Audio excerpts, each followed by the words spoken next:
Hey, what's up? This is Ricardo at Parts People, and in this video, we'll outline the steps for completing a part replacement on your Dell PC.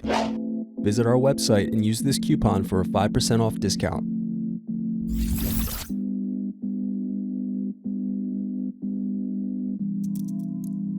Unscrew and remove bottom base.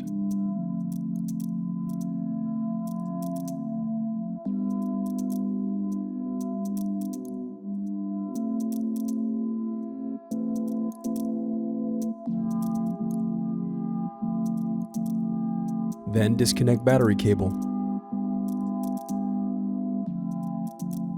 Now unscrew and remove battery.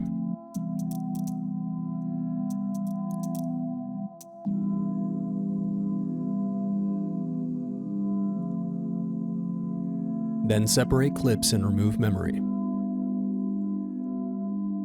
Thanks for watching. Don't forget to like and subscribe if you enjoyed this video. And if you need more, check out this playlist to watch other tutorials for your laptop. You can also click here to find parts for your laptop at partspeople.com.